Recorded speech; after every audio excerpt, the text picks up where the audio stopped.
एक छोटी सी बच्ची का रेप। एक देश में छोटा सा गांव था। उस गांव का नाम खरवट था। वहाँ के लोग बहुत ही अच्छे थे। उसी गांव में एक शादी हुई और कुछ सालों बाद उनके घर में एक लड़की की किलकारी गूंजी। पहली बार बाप बनने की अलग ही खुशी थी। पूरा परिवार, पूरा गांव आनंद मना रहा था। लड़की का नामकरण हुआ। लड़की का नाम सीमा रखा गया। सब कुछ ठीक ठाक चल रहा था। लड़की धीरे धीरे बड़ी हो रही थी। सीमा 4 साल की हो चुकी थी। उसका जन्मदिन आने वाला था।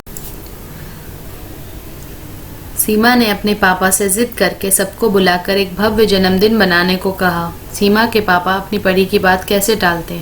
उन्होंने वही किया जैसा सीमा ने कहा। सब जन्मदिन के दिन आए। सीमा के पापा ने सभी रिश्तेदारों का स्वागत किया।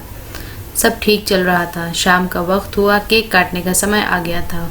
सीमा की माँ ने कहा, चलिए सब लोग केक काटते हैं। सीमा के पापा ने कहा, पहले सीमा को तो बुलाओ। सीमा की माँ ने कहा, सीमा तो आपके पास थी। सीमा के पापा ने कहा, देखो कहीं होगी, मेरे पास तो नहीं है। सीमा की माँ ने ढूंढा पर सीमा कहीं नहीं मिली। सीमा की माँ रोते रोते बाहर आकर बोली, सीमा कहीं नहीं है। सब सीमा को ढूंढना चालू कर दिए। पूरा परिवार आंसू में से भर गया। पुलिस में शिकायत हुई पर सीमा कहीं नहीं मिली। सीमा के माँ बाप अपनी किस्मत को कोसने लगे। खाना पीना छोड़ दिए पर सीमा का कोई अता पता नहीं था। समय गुजरता गया। 2 हफ्ते बाद सीमा के घर में एक आदमी आया जो कि कुछ दिनों पहले शहर गया था और उसी आदमी से सीमा के पापा ने नए कपड़े सीमा के लिए मंगाए थे। कपड़े को देखकर सीमा के पापा मम्मी रोने लगे। तब उस आदमी ने सीमा के बारे में पूछा। जब उसे पूरी घटना की जानकारी हुई तो उसने तुरंत कहा कि जब मैं शहर जा रहा था तब मैंने सीमा को तुम्हारे रिश्तेदार हरीलाल के साथ देखा था। सब चौंक गए। सीमा के पिता तुरंत ही पुलिस को लेकर उसके घर पहुंचे और वहां जो भी हरीलाल के घर को देखा वह सब दंग रह गए। सीमा के पिता वहीं बेहोश हो गए। सीमा की माँ ने सीमा को गले लगा लिया। हरीलाल के घर में जो भी दीवार थी इन सब में खून के निशान थे। सीमा जिस बिस्तर पर पड़ी थी वह बिस्तर पूरा खून से गीला था। सीमा के शरीर से खून निकल रहा था। सीमा का चेहरा पहचान में नहीं आ रहा था। हरीलाल को पुलिस ने पकड़ लिया। अगले दिन उसे गांव की पंचायत में लाया गया और सबके सामने पूछा गया कि उसने ऐसा क्यों किया, कब किया और कैसे किया।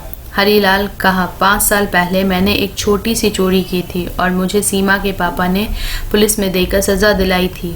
तभी मैंने फैसला किया था इसकी भी इज्जत को मैं बर्बाद कर दूंगा। जब मैंने सुना कि जन्मदिन का उत्सव मनाया जा रहा है उसी दिन मैंने फैसला किया कि इसकी इज्जत और जान तो उसकी बेटी में है।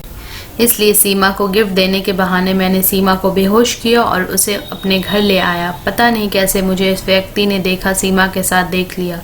फिर मैंने इंतज़ार किया और जब 2-5 दिन हो गए तब मैंने सीमा को मारा, उसे पीटा। फिर भी मेरा दिल नहीं भरा। तब मैंने उसके साथ रेप किया। उसे देखकर मुझे बदला लेने का एहसास हुआ। मैं उसके साथ दिन में 8 घंटे रेप करता था। मैंने उसके साथ लगातार 1 हफ्ते तक इसी तरह किया। फिर मुझे पता चला कि सबको पता, तो मैंने पत्थर से उसे पीटा, उसके चेहरे बिगाड़ा और चेहरे पर उसके दर्द देखकर मेरा बदला पूरा हुआ। मैं भागने की तैयारी कर ही रहा था कि उसी वक्त सबने मुझे पकड़ लिया। यह जो मैंने किया मुझे इसका कोई पछतावा नहीं है। सीमा के पापा ने कहा, मेरी बेटी की जगह मुझे मार लेता। उस नन्ही सी जान ने तेरा क्या बिगाड़ा था। सरपंच और पुलिस ने आपस में बात की और सरपंच ने यह फैसला किया कि जो सीमा के माँ बाप कहेंगे वही हरीलाल को सज़ा मिलेगी। सीमा के पिता ने कहा, मैं चाहता हूँ कि इसे पहले खूब मारा जाए, उसके बाद इसे किसी पेड़ से लटका कर सब इसे पत्थर मारे, उसके बाद इस पापी को जिंदा जला दिया जाए। सरपंच ने यही किया और इस तरह हरीलाल जैसे पापी का अंत हुआ। सीमा को मिट्टी में दफन कर दिया गया। उसका जन्मदिन मरण दिन में बदल गया। सीमा के माँ बाप ने किसी तरह अपने आप को संभाला और जीवन में आगे बढ़े।